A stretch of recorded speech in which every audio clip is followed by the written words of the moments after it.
Hello everybody, this is Megan. Welcome to our company, First Class Billionaire Investments, founded by Jerry and Stuart Poppleton. Jerry, who is the big-time CEO of the holding, had the vision to see everything globally and on a very long-term perspective. One of his wisdoms was, do not waste 10 minutes with an investment opportunity if you do not consider to hold it for the rest of your life. Our portfolio includes contemporary mansions in the Hollywood Hills, New York, London, Berlin, and Milan. Furthermore, we look out for his new book regarding investments and rule number 1, to become a billionaire. If you have any questions, no matter what it is, please get in touch with us. First Class Billionaire means to see the value of a bigger picture in an old-fashioned, sophisticated way.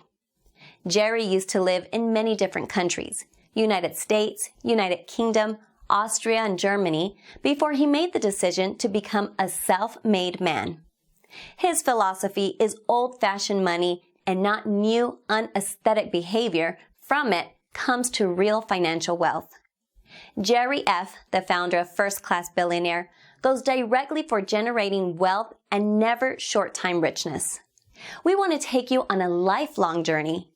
We from the company want to take you places you have never been before. Please subscribe also to our newsletter that's going to inform you about our recent activities. The company First Class Billionaire Limited stands for sophistication, old-fashioned money, family business, family values, and contemporary wisdom. Be a part of our first-class billionaire world, a world full of old-fashioned wealth, what is a part of our DNA. Please take a journey through our webpage and enjoy the real estate portfolio.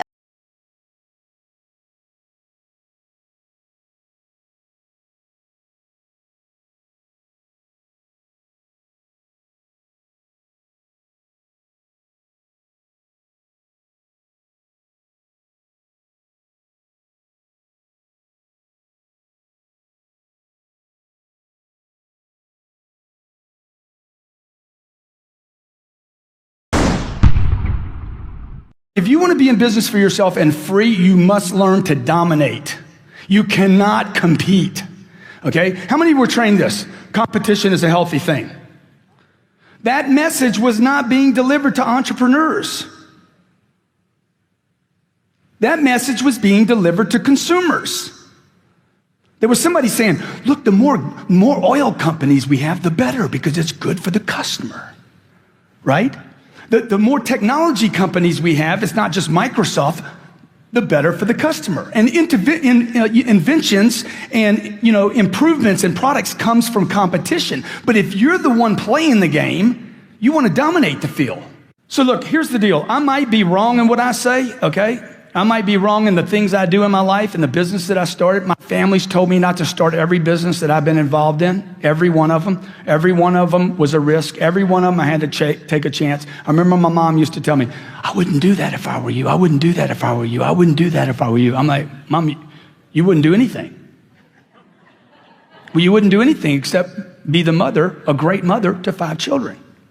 My mother wasn't an entrepreneur. She didn't have my dreams. Just because she's my mom doesn't mean she dreams like me. Would you agree? Okay? My mom was wrong about everything she told me not to do. Love my mom to death. Okay? Unbelievable friend of mine. She was wrong. I needed to do those things. Okay? Steve Jobs needed to build this phone. Would you agree? Did he help a lot of people? Did he make some money while he was doing it? $119 billion in 5 years. In the bank. Cash. I'm not talking about I'm talking about done in the bank, sitting there. Okay? Brings a great product to the marketplace. Domination or competition? Total domination. Coca-Cola, competition or domination? Total domination, okay? Exxon, total domination. You see what I'm saying? You want to be in a dominating point, okay? So what we got to do is we got to get you thinking. We got to get you thinking like the dominators think. How do they act? How does Warren Buffett act? What does Warren Buffett do with his time all the time? Those are the people I study today. I don't study the people that I went to school with, the teachers I went to school with. I don't even study my own family members. Okay? I'm looking for people that are way up here that I can say, hey, what are they doing? Because they're doing it right. You got to get some haters.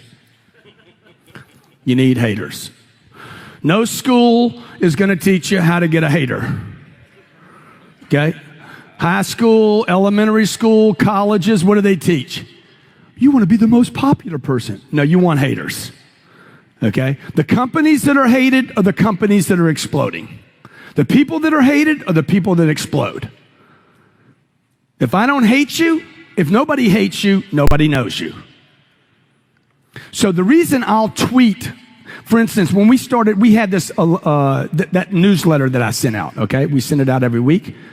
We were hitting people once a month, and we started getting complaints. You send stuff out too much. My office came to me. We went to twice a month. They came to me. We have more people pulling off of the newsletter. Good. Double up again. Why? I want haters. Okay? So we started sending out one every week, and then I started a Twitter account. I actually had people write, Grant Cardone, social media people, Grant Cardone is an example of what not to do with social media. I said, freaking, just multiply. Just increase it, okay? We were doing like 4 tweets a day. Good, do 2 an hour. Why? Because I want my competition hating my guts. I want them talking about me. I mean, I don't really want people to hate me. You understand what I'm saying about? I want them so energized that they actually start pushing me. They start promoting me. I use every one of the news channels. If you'll see me on TV doing news one day, okay? I don't watch news. I make news. See the shift? You see the slight shift? Don't watch the news. Decide when you leave here today to make the news. Right? You don't read the newspaper, you write newspaper articles. You don't read books. Yeah, read them, but learn to write them. And you don't need to spend a lifetime writing the book. This was 3 hours. Okay, we sold 40,000 copies of this one book, and it was self-published. It's never, ever, ever been in a bookstore. A guy writes me, says, man, you got misspelled words all in that book. I'm like, yeah, so what? Where are they? 123, 128, 134, 165, 120. I'm like, yeah. And bad grammar, too. I'm like, yeah, what's your point, dude? What's your point, man? Why you keep telling me that? He's like, because, man, you got misspelled words in the book. It's a bestseller.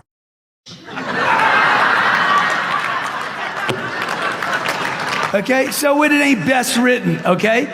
You know what, now this word, just so nobody I don't want you to think that that's a cuss word. The word, look it up in the dictionary, means a complainer, a whiner, an excuse maker. I wear a little band on my pin here, on my wrist here. It's a little black band, and it says, champions dominate. And on the other side, don't be a little That's right. Because I don't need it. I need to get rid of the whiners, the excuse makers. Oh my God, it's the market. It's the market. Oh my God, prices. Oh, inventory. Okay, 9 months ago, there's too much inventory. Now, too little inventory. Human beings have so many excuses, it's unbelievable. You know why? Because you watch the news too much. Because you've agreed to receive news, not make news. If you know what day it is, you are not busy enough. I recently heard this week, oh, it's Monday, man. It's so hard to get started on a Monday. I'm like, dude, how do you even know it's Monday? I don't know what day it is. On Wednesday, we hear it's humpback day. We're halfway there. So it's Friday and it's like, oh, thank God it's Friday, or follow Friday, or like, dude, how do you people know what day it is? You're not busy enough. You need to be so freaking busy that you don't know what time it is. You don't know if it's before lunch, before dinner, after dinner. Come on, you've had those productive days. Remember the day when you were so productive, you literally worked through lunch and dinner, and you looked up at 7 o'clock. You should have been home an hour ago, and you're like, dude, I hadn't had lunch or dinner. You know why? Because that day you were eating the marketplace. You were consuming the marketplace because you were active, productive, hitting it, slamming, creative and completely committed. Look, I don't know what Monday, Wednesday, or Friday are. I don't know about Saturdays and Sundays. I know this. Create tremendous amounts of activity. So much activity that you lose track of time. Your success is not going to come from watching TV or looking at a calendar. Your success is going to come from activity, from being busy, from being obsessed, from being like so into it that you don't know about, oh my gosh, it's the Monday morning blues, or Wednesday humpback, or Friday what? I don't know, Friday what? Whatever. Okay? Get busy. Hey, man. Evan, how you doing, buddy? Good. How are you? You got a book coming out, don't you? You just came out. Where can people get it? Get it on Amazon. Easiest spot. Built to serve. Right there.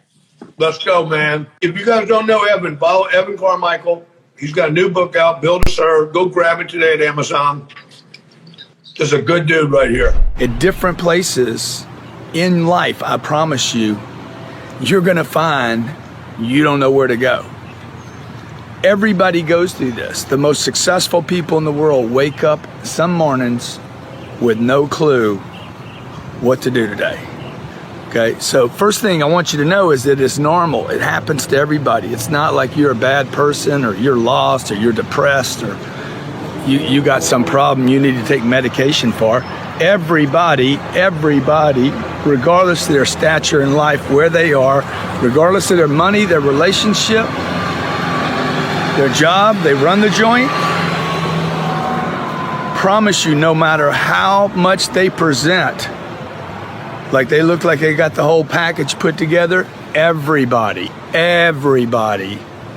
has those days, and the sun is kicking today, has those days where they don't know what to do.